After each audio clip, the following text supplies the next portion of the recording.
There's a sentence buried inside Israel's official Home Front Command guidelines, the instructions issued to 9 million citizens about what to do when the sirens go off, that contains the most honest admission any government has made in this entire war. It is not about missiles, it is not about interceptors, it is about time.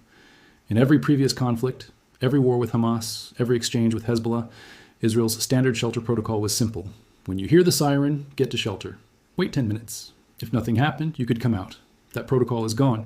The new instruction, issued March 5th, 2026, says something different. It says, do not leave your shelter until you receive an explicit all-clear notification from the Home Front Command app.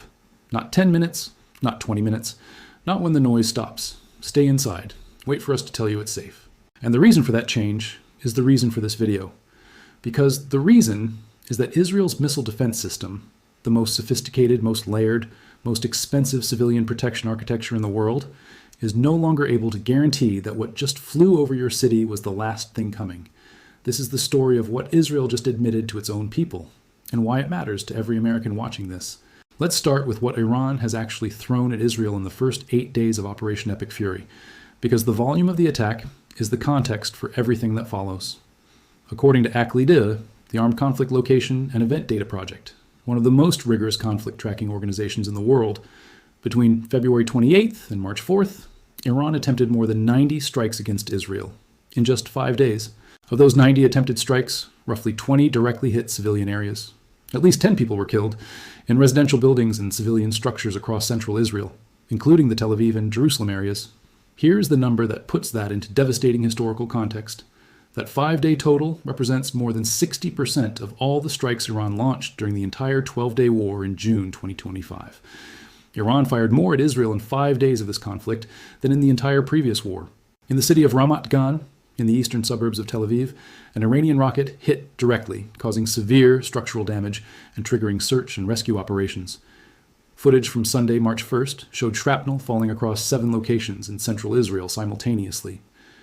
A small fire ignited in a residential area of Kiryat Ono. Cars were destroyed in Petach Tikva. Emergency services from Magen David Adom, Israel's equivalent of the Red Cross, were simultaneously deployed to multiple neighborhoods. And on March 5th, the same day Israel's Home Front Command issued its updated shelter protocols, submunitions from one of Iran's cluster bomb warhead missiles rained down across central Israel. Multiple falling objects captured on camera, multiple separate impact zones, multiple emergency responses. This is the daily reality that 9 million Israeli civilians are living inside right now. The Home Front Command issued its updated civilian defense guidelines on March 5th, 2026. Let me walk you through what is in them, because the details reveal exactly how much the threat environment has changed. The shelter-in-place instruction. The standard protocol in previous conflicts was shelter for 10 minutes after the siren, then you could leave. The new instruction explicitly states that citizens must remain in protected spaces until they receive an explicit all-clear signal via the Home Front Command mobile app. Officials explained why. Because long-range Iranian ballistic missiles require much stricter timing than the rocket fire from previous conflicts, and because after one salvo ends, another may follow with little warning. The bridge prohibition. In every previous conflict, one of the standard pieces of advice for people caught driving during a siren was, if you can't reach a building, get under a bridge. That guidance has been reversed. The new instruction explicitly warns citizens, do not shelter under bridges. A direct hit from a heavy Iranian ballistic missile on a bridge structure can be fatal for anyone underneath. The underground parking prohibition. Citizens are warned not to use underground parking garages as shelters unless they have been specifically designated and approved. The reason? The blast dynamics of heavy ballistic missiles can cause parking structures to collapse from below, turning what seemed like deep protection into a death trap. The kitchen and bathroom prohibition. Citizens are told not to shelter in kitchens or bathrooms because the shattered ceramics and glass in these rooms become lethal projectiles when blast waves hit. Alert Level 4. Israel's national alert level has been set at its highest possible tier, Level 4, since the conflict began. Schools are closed, gatherings of more than 50 people are prohibited, workplaces can operate only if a shelter is accessible within the building. Synagogues have been closed even on Shabbat, a step coordinated with the chief rabbis, because large gatherings in any location represent unacceptable risk. Read these guidelines carefully. They are not the guidelines of a country that is confident its missile defense is holding perfectly. They are the guidelines of a country that is managing the reality that some things are getting through, and that civilians need to understand the new threat environment they are living inside. Israel has the most sophisticated layered missile defense system ever built. Let me walk you through its layers. and then explain exactly where it is under strain. At the outermost layer, Arrow 3, an exoatmospheric interceptor that engages ballistic missiles above the atmosphere, outside the Earth's envelope, at altitudes where a kill is clean and fallout is minimal. Developed jointly by Israel and the United States, designed for long-range ballistic missile threats. Below that, Arrow 2, an endoatmospheric interceptor engaging missiles in the upper atmosphere during their final descent phase. Then, David's Sling, mid-range interceptor designed for medium to long-range rockets and cruise missiles. At the lowest layer, Iron Dome, the system most Americans know, designed for short-range rockets with ranges up to 70 kilometers. This architecture is designed to create multiple kill opportunities for any incoming threat. If Arrow 3 misses, Arrow 2 tries. If Arrow 2 misses, David's Sling engages. Each layer is a second chance. The system works. IDF Chief of Staff Lieutenant General Eyal Zamir said on March 5th that Israel had destroyed 80% of Iran's air defense systems and 60% of Iran's ballistic missile launchers. A U.S. general said Iran's rate of missile fire against Israel had dropped 86% from its peak. The multi-layered defense is intercepting the majority of what Iran fires. But here's the math problem that no defense system in the world can fully solve, and that the new shelter protocols implicitly acknowledge. Iran has fired more than 90 strikes in 5 days. Even at a 95% intercept rate, which is not guaranteed and varies by threat type, that means between 4 and 5 successful impacts. At 90%, which is more realistic under saturation conditions, that means 9 impacts, 9 residential buildings, 9 civilian neighborhoods, 9 moments when the siren went off, people sheltered, and something hit anyway. The IDF's own data confirms it. 20 of the 90 attempted strikes directly hit civilian areas. That is a penetration rate, across 5 days, of more than 20%. This is the reality the new shelter protocols are designed around. Not a system that has failed. A system that is working hard, and that cannot catch everything when the volume is this high. There is a specific weapon in Iran's arsenal that is responsible for the most dramatic changes in Israel's shelter guidance, and it is the same weapon we covered in detail in a previous episode of this channel, Iran's cluster bomb warhead missiles. A standard ballistic missile creates 1 radar track on descent, 1 threat signature, 1 intercept requirement. Iran's cluster warhead missile descends normally, and then opens, scattering between 24 and 80 submunitions across an 8-kilometer radius. Multiple tracks, multiple impact zones, multiple locations where something falls. The IDF reiterated in its updated home front command guidance that citizens must remain in shelter longer than usual, specifically because of cluster munitions. Because even after the primary missile is intercepted or hits, additional submunitions can continue falling across a wide area. On March 5th, that warning became reality. Submunitions from a cluster bomb warhead came down across central Israel while citizens who had just heard sirens were waiting for the all-clear that, under old protocols, would have come after 10 minutes. Under the new protocols, they stayed inside, and the submunitions fell. This is the weapon that literally rewrote Israel's civilian defense manual. Not because the defense system cannot intercept the parent missile, but because intercepting the parent missile does not eliminate the submunitions that have already been released. Once a cluster warhead opens mid-descent, the damage area has already been created, regardless of what happens to the remains of the delivery vehicle. Let's talk about the people and places on the ground, because this war is not just numbers and defense systems. The Ramat Gan strike, in the suburbs east of Tel Aviv, caused what aerial footage showed was severe structural damage to a residential neighborhood. Search and rescue teams were deployed. This is a civilian area of homes and apartment buildings, not a military installation, not a strategic target. Central Israel, including the Tel Aviv metropolitan area and Jerusalem, has been the most targeted civilian zone. The density of population there is one of the highest in the region. When Iran fires at central Israel, it is not firing at empty desert. It is firing at apartment buildings, schools, hospitals, and commercial areas.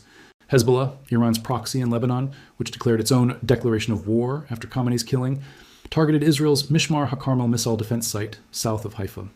It also targeted civilian areas in northern Israel, the Kiryat Shmona region, with rocket barrages that triggered multiple simultaneous interceptions visible from the ground. Hezbollah has now been directly drawn into the conflict for the first time since the November 2024 ceasefire, adding a second simultaneous missile and rocket threat from the north while Iran attacks from the east. Israel's emergency services, Magen David Adom, responded to shrapnel incidents in at least 7 separate locations simultaneously on the war's opening days. That is not the footprint of a defense system with a 100% intercept rate. That is the footprint of a defense system under genuine pressure from a sustained multi-directional high-volume assault. Here is where the picture gets more complicated, and where I want to give you the complete, honest assessment rather than just the alarming half. Israel's military performance in this conflict has been extraordinary. Full stop. IDF Chief of Staff Zamir reported that within 24 hours of the conflict beginning, Israeli pilots had destroyed roughly 80% of Iran's air defense systems and achieved almost complete air superiority over Iran. Israeli Air Force pilots have conducted more than 2,500 strikes, more than 6,000 munitions dropped. More than 60% of Iran's ballistic missile launchers have been destroyed or neutralized, which is why the rate of incoming fire has dropped 86% from its peak. The U.S.-Israel coalition has also destroyed 17 Iranian warships, including one submarine, according to ACLED's reporting. B-1 and B-2 bombers have struck hardened underground missile facilities. The leadership compound, presidential office, IRGC bases, and internal security installations have all been struck. Iran's ability to sustain the current rate of fire is degrading. Every launcher destroyed is one fewer salvo. Every production site hit is one fewer reload. But the U.S. National Intelligence Council, in a classified report obtained by the Washington Post, completed around a week before the conflict began, assessed that the Iranian regime was unlikely to be toppled even by a large-scale assault. Iran is a country of 85 million people, with deeply embedded institutional power structures that do not collapse from the top down just because leadership is eliminated. The new supreme leader, Mojtaba Khamenei, under IRGC pressure, has not shown any sign of seeking negotiation. Iran's foreign minister explicitly denied that Iranian officials were calling the United States looking to make a deal, directly contradicting Trump's claim.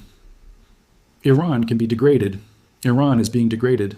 But degraded is not defeated, and 9 million Israeli civilians are living in shelters waiting for the all-clear for a conflict whose end date no one has announced.